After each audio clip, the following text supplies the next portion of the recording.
Um dia na vida de João.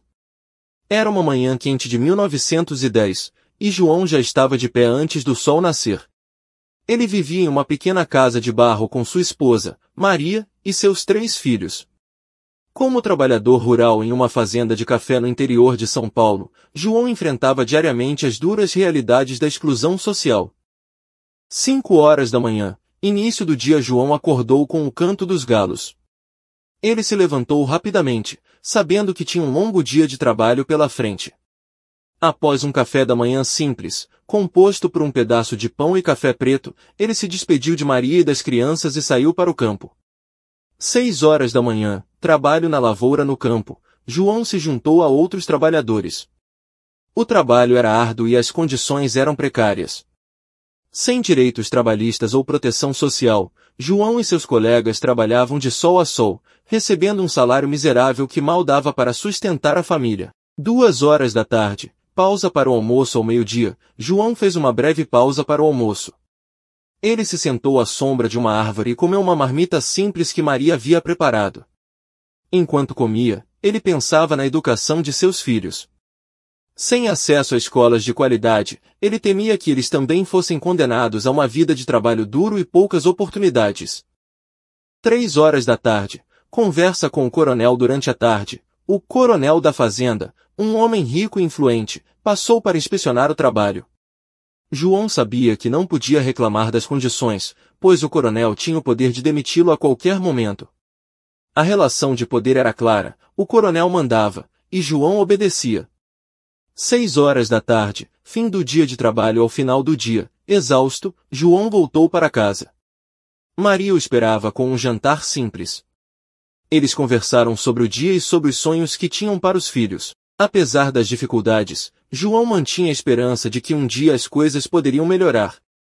8 horas da noite, reflexão noturna antes de dormir. João refletiu sobre sua vida. Ele sabia que a exclusão social era uma realidade para muitos como ele. Sem acesso à educação, saúde e direitos básicos, ele se sentia preso em um ciclo de pobreza e desigualdade. No entanto, ele também sabia que a luta por um futuro melhor começava com pequenos passos, e ele estava determinado a fazer o que pudesse para garantir um futuro mais justo para seus filhos. Essa narrativa fictícia ilustra os desafios enfrentados por muitos trabalhadores rurais durante a primeira... Olá pessoal, bem-vindos aí à nossa aula de hoje.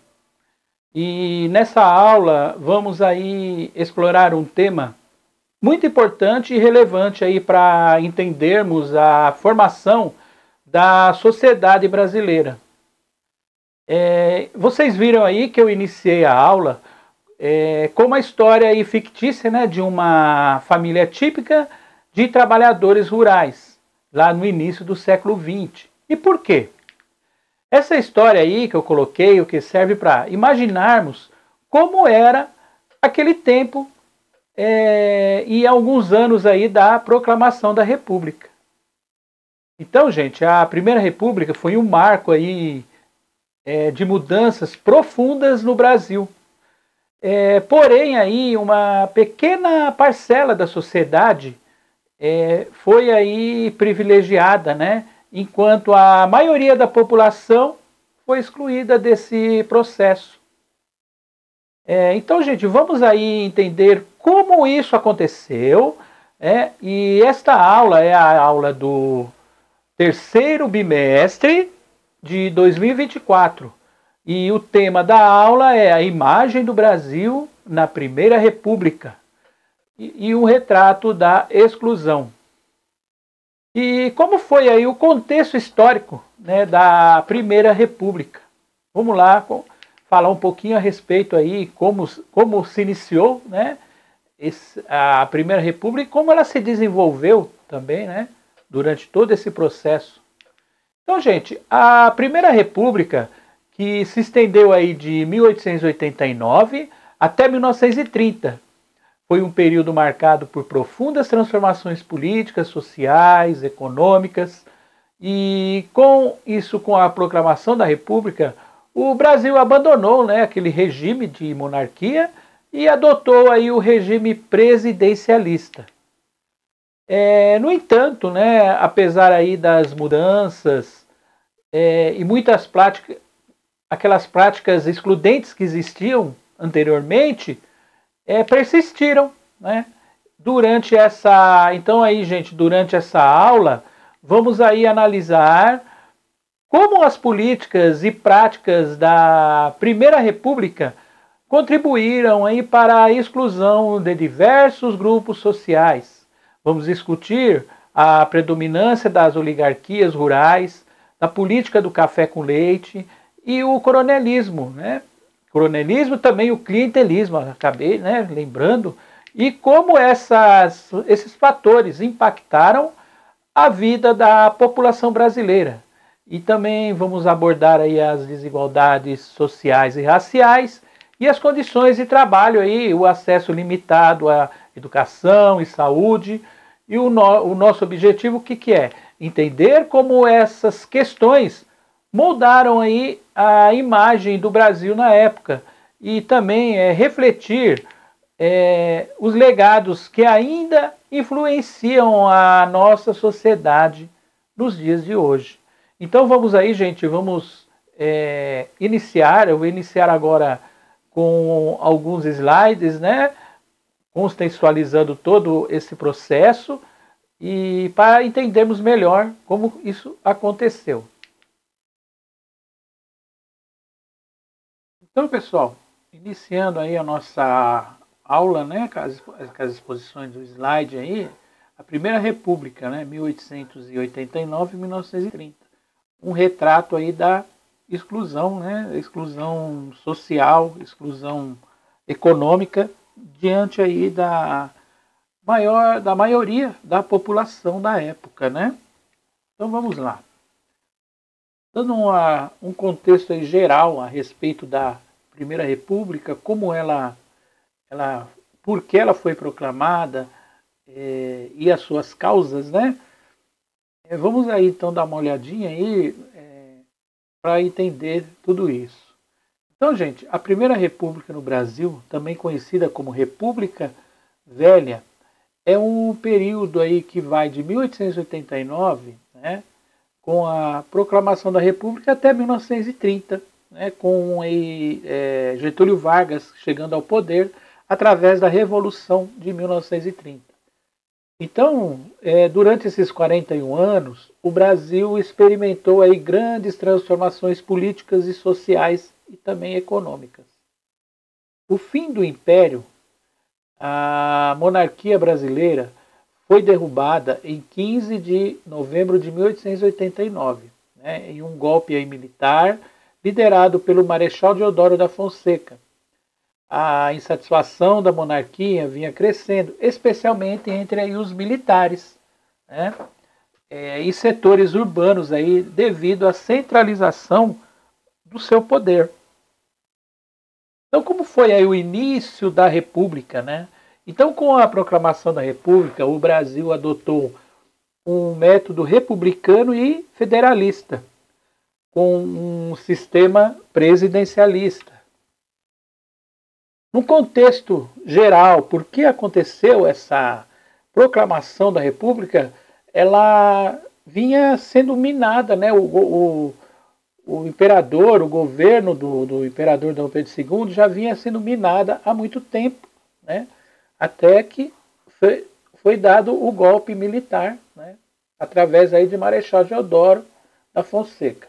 Então, num contexto histórico, a abolição da escravatura de 1888 foi um marco também significativo na história do Brasil e teve profundas repercussões sociais e políticas, contribuindo aí para os cenários, né, de tensões que mudou aí no final do Império da Primeira República, né?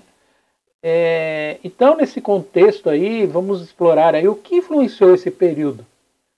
A Lei Áurea, né? A Lei Áurea aí de 1888, abolição formal, né, da escravidão no Brasil, né, foi sancionada no dia 13 de maio de 88 pela Princesa Isabel, que extinguiu a escravidão no Brasil, né, e esse foi um passo crucial aí para o fim dos 3 séculos de escravidão que havia aí moldado a sociedade e a economia brasileira, né?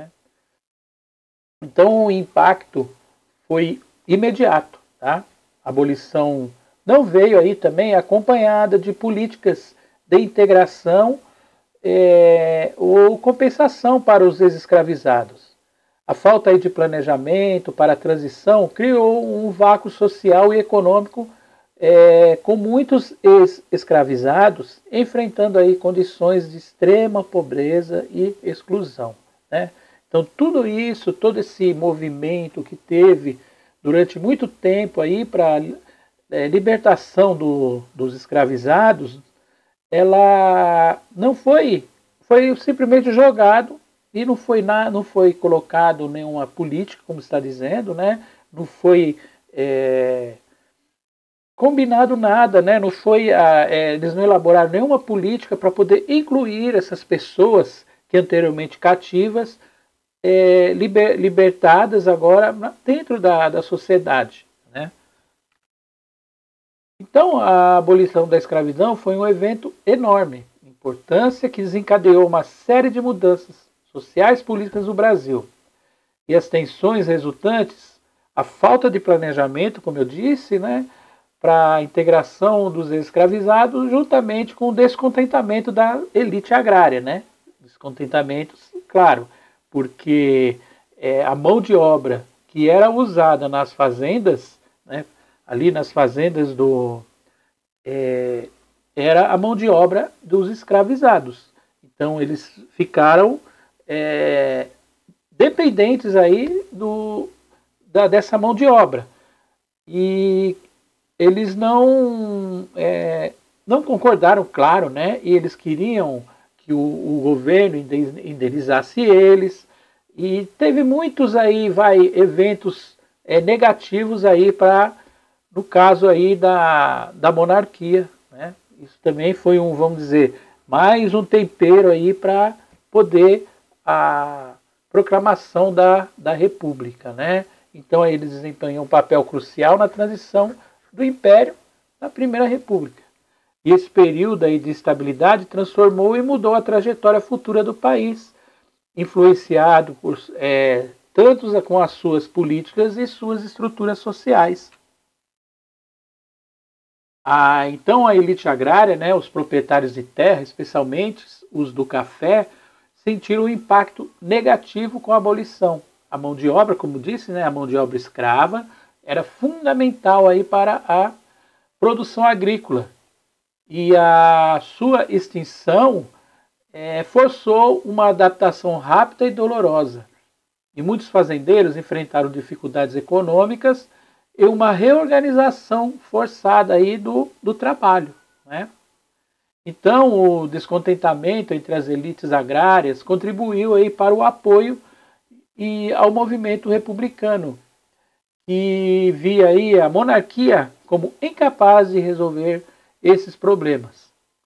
Então, a proclamação da República em 89 foi parte aí de uma resposta, né, ao descontentamento, né, dessa parte da população, né, da elite agrária, né, do agronegócio da época.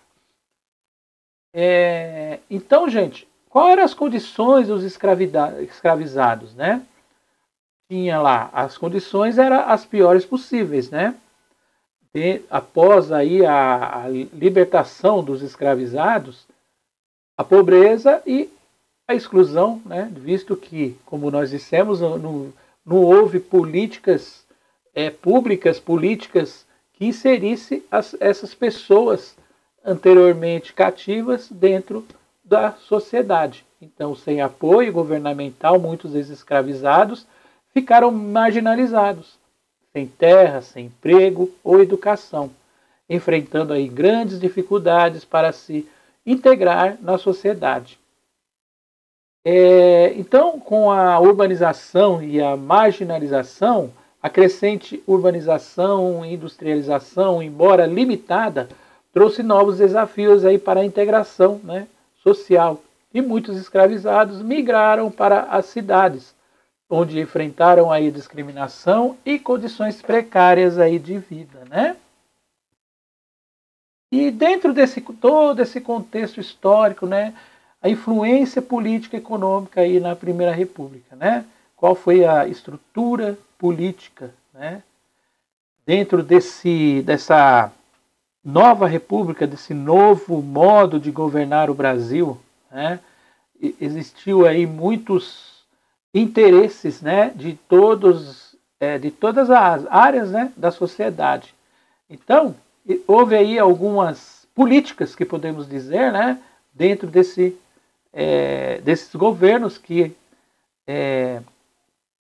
foram, né, em seguida para até o final aí da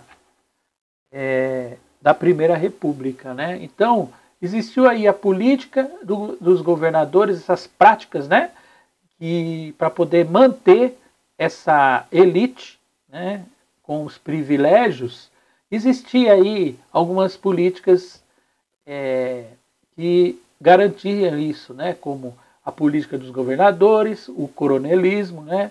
Então, o que acontece? O que era isso? A política dos governadores e o coronelismo foram formas de adaptação à nova ordem social. E também social e econômica. As políticas, né, clientelistas e as alianças políticas garantiam que as elites se manifestassem, né, e controlassem, né, apesar das mudanças sociais, né. Existia muitos movimentos sociais, né, movimentos de negros e trabalhistas, né, mas a ausência, como disse, né, das políticas para a integração dos ex-escravizados também levou ao surgimento de movimentos sociais e de trabalhadores que buscavam aí melhores condições e direitos. Esses movimentos começaram a se articular para lutar por suas demandas, né? A nova organização do trabalho, a substituição da mão de obra escrava por trabalhadores livres, muitos dos quais eram imigrantes europeus, alterou a dinâmica da economia. A imigração foi incentivada para suprir a demanda por trabalhos na fazenda e indústrias, mudando aí a composição social e econômica do país. Então, após aí a proclamação da República, o governo ele veio com uma preocupação de formar uma identidade nacional, né? Formar um DNA para o país, né? Um novo país, uma nova república, né?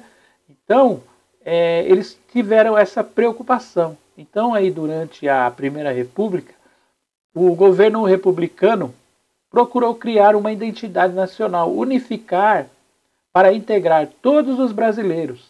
Então, após a abolição da escravidão em 1888 e o fim aí do Império, havia uma necessidade de estabelecer uma nova coesão social.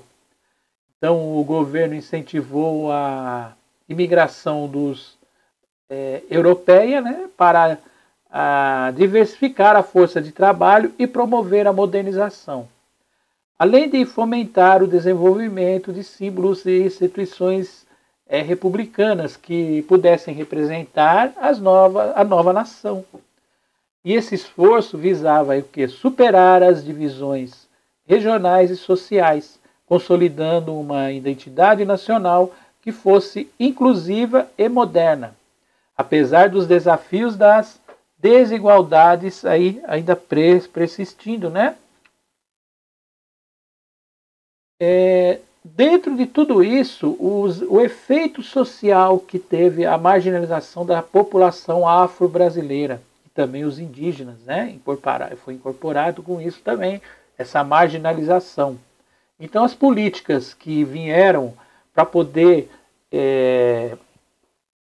separar, né, podemos dizer, essa população que era a mais prejudicada na sociedade, começou a surgir políticas públicas, né? E essas políticas, como um exemplo aí, a política do branqueamento e a como disse, né, a marginalização e que discriminava a população afro-brasileira e os indígenas, né? E essas comunidades foram excluídas em benefícios da modernização e enfrentaram aí, intensas formas aí de discriminação e desigualdade. Então, dentro dessa construção da identidade nacional, o esforço aí de criar uma identidade nacional baseada em padrões europeus de civilização, né? O progresso buscava alinhar o Brasil como o modelo europeu, ignorando aí e aprofundando as disparidades sociais existentes.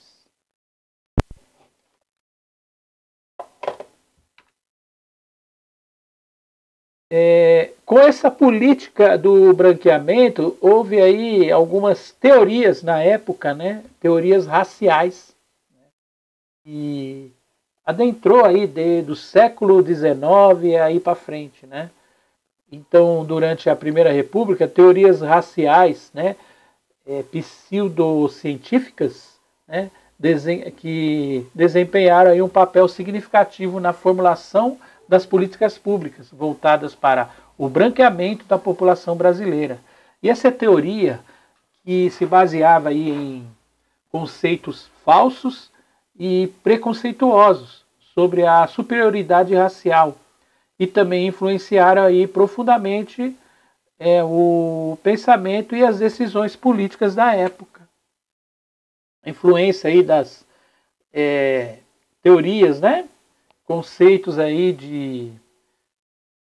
da superioridade, né, racial, o branco superior aos indígenas e aos africanos. Então, essa teoria ela ajudou também nesse ponto aí dessa desigualdade, né, que veio aí, como vem, né, até hoje, essa desigualdade social e econômica dentro das camadas aí da população, principalmente os indígenas e os afrodescendentes, né, dizendo aí nos dias de hoje. E então as teorias pseudocientíficas, né, inspiradas nas ideias eugênicas e na crença da superioridade da raça branca, afirmaram que a pureza racial europeia era superior às demais. E esses conceitos eram frequentemente usados para justificar políticas discriminatórias e de exclusão. E o impacto daí da política, né, impactos aí nas políticas públicas. E essa ideia influenciou aí a formulação de políticas públicas que visaram aí transformar a composição racial brasileira. E dentro disso, quais foram as consequências aí sociais? A marginalização, a discriminação, então a crença do mito do branqueamento reforçou a marginalização das populações negras e indígenas, né, aprofundando aí a desigualdade e a discriminação.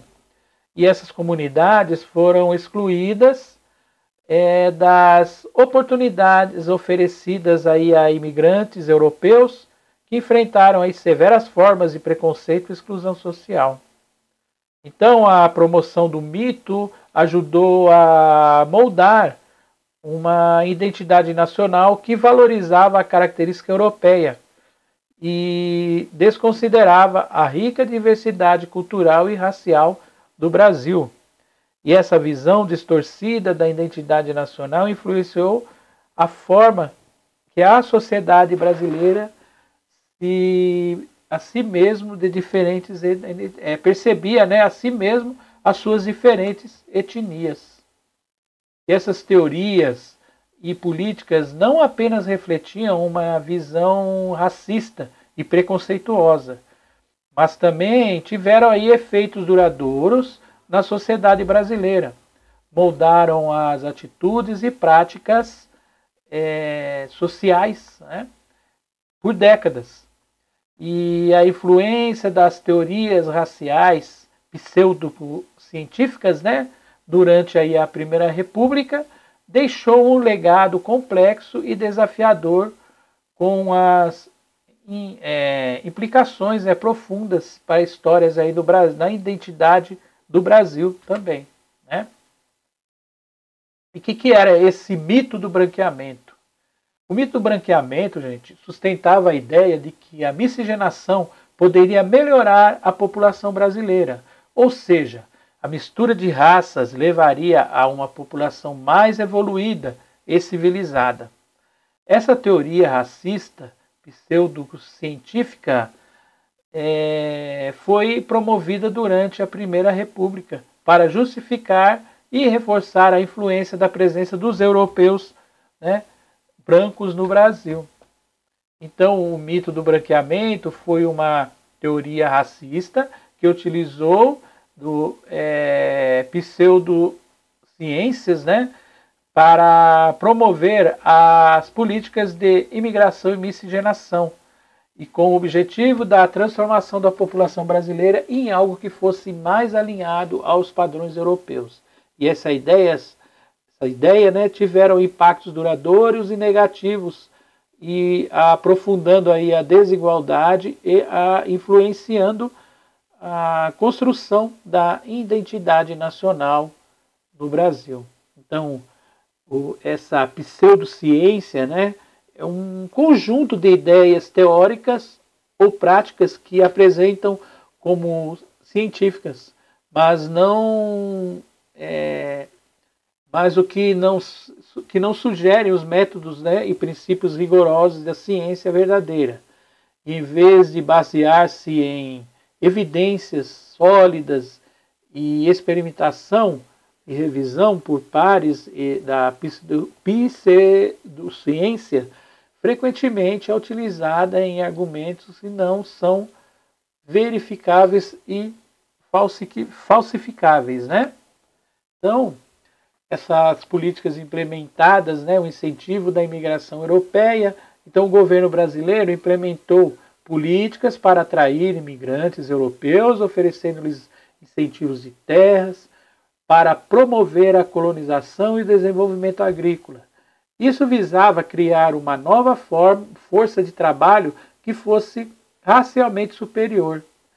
Segundo as crenças na Europa, a promoção da miscigenação controlada e as políticas também encorajavam a miscigenação, mas com um foco na integração com os imigrantes europeus, enquanto marginalizavam e excluíam as populações afrodescendentes e indígenas da mesma forma, né? Então, no contexto aí do mito do branqueamento, né, o conceito de justificativa, então o que seria? A melhoria racial. O mito baseava na crença errônea, né, de que a introdução de características raciais europeias na população brasileira levaria a uma elevação da qualidade racial e da cultura do país. A ideia era a presença de imigrantes europeus e a promoção da miscigenação com as populações, né, tornando que elas superiores, e resultariam em uma população mais desenvolvida e moderna. Então, essa concepção foi usada aí para justificar as políticas de imigração que favoreciam os europeus e desconsideravam a valorização das populações afro-brasileiras e indígenas. E era uma forma de buscarem aliar o Brasil aos padrões europeus no processo da civilização. Então, gente, durante a Primeira República, a desigualdade social e econômica no Brasil se aprofundou, então, né, afetando aí principalmente os negros, indígenas, e esse processo foi exacerbado por políticas e práticas que marginalizavam essas populações e aprofundaram as disparidades existentes, né, que estão em alguns pontos chaves aí da desigualdade que foi agravada, que se mantém até hoje, né? Então, com os impactos aí da desigualdade social e econômica, né, dos negros, né, exclusão, né, da abolição. Então, após a abolição da escravidão, em 1888, muitos ex-escravizados não receberam apoio para a sua integração na sociedade. A falta de acesso à educação, empregos, terras, deixou muitos em condições de extrema pobreza. E a discriminação, a marginalização, a sociedade republicana frequentemente marginalizava e discriminava os negros, perpetuando a exclusão social e econômica, né? Políticas públicas, práticas sociais, que continuam aí a reforçar aí a desigualdade racial. Também os indígenas, né, com perda de territórios, né? Durante a Primeira República, houve uma expansão significativa das fronteiras do Brasil, o que resultou na perda de terras tradicionais pelos povos indígenas. O processo de colonização e modernização do país frequentemente desconsiderava e invadia as terras dos indígenas.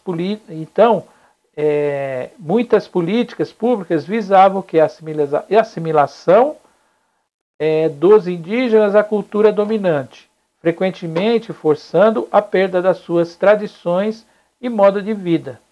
E isso contribuiu também para a marginalização e o empobrecimento da comunidade indígena.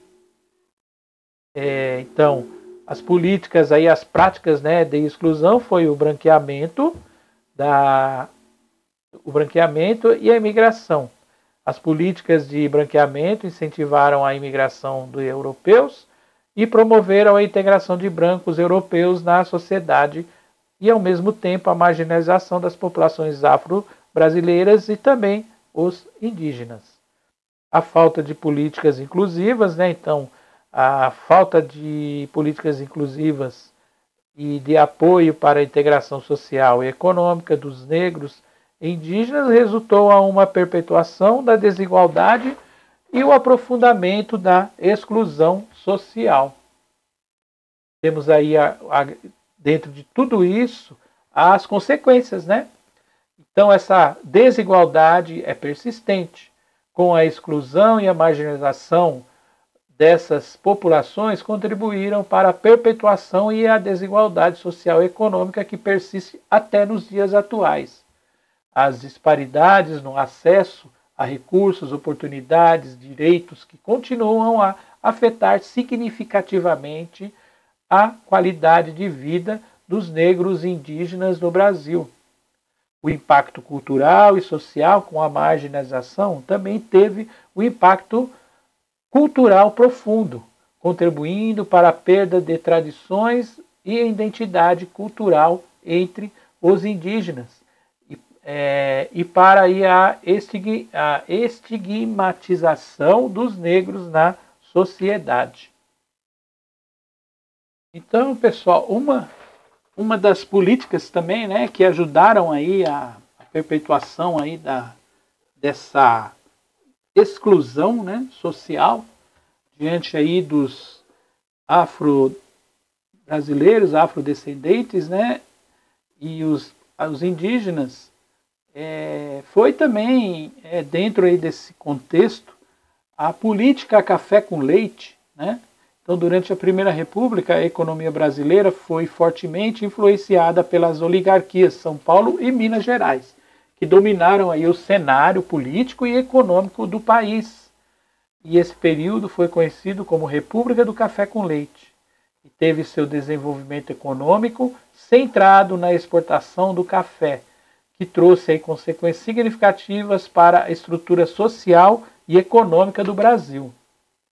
Então, a influência aí das oligarquias São Paulo e Minas, né? Então, essas oligarquias São Paulo e Minas controlavam a política nacional através da política café com leite, um acordo informal que alterava a presidência da República entre políticos paulistas e mineiros, e essa aliança garantiu aí o interesse dessas regiões e que fossem priorizadas decisões governamentais. Então, a política dos governadores fortaleceu o poder das oligarquias e assegurar o apoio mútuo entre os governos estaduais e o governo federal, consolidando influências das elites regionais e garantindo que as políticas públicas favorecessem seus interesses econômicos, né? O coronelismo, né, que nós também comentamos aí na introdução, foi uma prática comum durante a Primeira República do Brasil, caracterizada pelo controle político e social exercido aí por líderes locais, conhecidos como os coronéis. E esses líderes eram, em geral, grandes proprietários de terra e figuras influentes nas regiões rurais, onde detinham aí o poder quase absoluto sobre a população local. O coronelismo teve um impacto profundo nas políticas da sociedade brasileira, contribuindo para a manutenção de um sistema oligárquico e desigual, né? E qual aí as características aí do coronelismo, né? Então, com as características mais marcantes era o domínio eleitoral, né? Então os coronéis controlavam o processo eleitoral em suas regiões, garantindo os votos para os seus candidatos preferidos através das práticas e o voto de cabresto, onde a população era obrigada a votar conforme as orientações do coronel. Através do clientelismo, né, os coronéis ofereciam favores e benefícios em troca de apoios políticos. Isso incluía desde a distribuição de empregos até a concessão de pequenas vantagens materiais, garantindo a sua influência nas eleições locais e nacionais. Então, o poder social, né, dessas autoridades locais, nas áreas rurais, os coronéis atuavam como autoridade máxima, resolvendo disputas e distribuindo recursos e mantendo a ordem. A sua palavra era a lei. A população local muitas vezes dependia deles para o acesso ao serviço e proteção.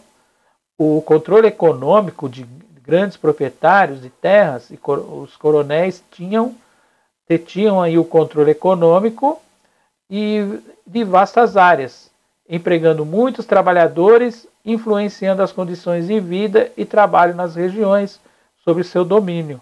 Isso criava uma relação de dependência entre trabalhadores rurais e os coronéis. Então, qual foi o impacto, né, do coronelismo? O aprofundamento das desigualdades, a manutenção do status quo, né? O coronel reforçava as estruturas sociais desigual, mantendo o poder nas mãos de uma pequena elite agrária. Isso dificultava a ascensão social e perpetuava a concentração de riqueza e poder. As práticas do coronelista minavam a democracia, já que o controle sobre o processo eleitoral impedia a livre expressão da vontade popular, que limitava aí a participação efetiva de grande parte da população. Eles criavam também, né, um grande obstáculo para o desenvolvimento e modernização, que os coronéis frequentemente resistiam a mudanças que poderiam ameaçar o seu poder, como as reformas agrárias ou políticas que buscassem modernizar a economia e a sociedade rural. Isso limitava ao desenvolvimento econômico e social em muitas regiões. A falta de investimento de infraestrutura, a falta de interesse dos coronéis em promover o desenvolvimento fora das suas propriedades resultou em poucas infraestrutura e serviços públicos nas áreas rurais, mantendo aí subdesenvolvidas. Aí, junto aí com o declínio, né, do coronelismo e a mudança econômica e social, a urbanização, a industrialização e o processo de urbanização e industrialização no Brasil, que se intensificou nas décadas seguintes, contribuindo para a diminuição do poder dos coronéis. À medida que a população urbana crescia, novas forças sociais e políticas começaram a desafiar os domínios rurais, do domínio rural. né? A Revolução de 1930 e as reformas subsequentes enfraqueceram o poder dos coronéis, introduzindo mudanças no sistema político que visava diminuir o clientelismo e promover uma maior participação democrática. O coronelismo foi uma prática que exerceu uma influência significativa na política e na sociedade brasileira durante a Primeira República.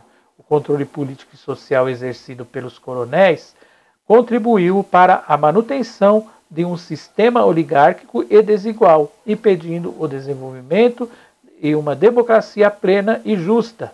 Apesar de seu declínio, com as transformações econômicas e sociais subsequentes, o legado do coronelismo deixou marcas duradouras na política do Brasil. Na próxima aula, gente, nós vamos continuar falando um pouco mais, vamos usar aí esse tema, né? A reforma urbana, tá? Que durante aí a Primeira República, várias cidades brasileiras passaram por reformas urbanas, com o objetivo de modernizar a infraestrutura e adaptar-se aos padrões europeus. No entanto, essas reformas urbanistas muitas vezes resultaram no deslocamento de comunidades pobres e o aprofundamento da desigualdade social nas áreas urbanas, né? Isso com essa reforma urbana, dando um exemplo aí no Rio de Janeiro, que começou a surgir as favelas que hoje domina, né? Tem várias favelas aí no Rio de Janeiro que começaram a surgir nessa época, nessa reforma urbana aí nas primeiras décadas, né? De 1900, né? No século XX, tá? Então esse tema nós vamos deixar aí para a próxima aula. Chegamos ao fim aí da nossa aula de hoje. Espero que vocês tenham aí compreendido melhor como a Primeira República moldou a sociedade brasileira, destacando aí as práticas excludentes e as desigualdades que marcaram aí esse período. Vimos como a política do café com leite e o coronelismo e o clientelismo influenciaram aí a vida de milhões de brasileiros, especialmente daqueles que foram marginalizados e excluídos aí dos benefícios e do progresso. Também discutimos aí as condições de trabalhos precárias, a falta de acesso à educação, à saúde e as teorias racistas que perpetuaram a exclusão social. Então é importante refletirmos sobre esses aspectos históricos para entendermos aí os desafios que ainda enfrentamos hoje.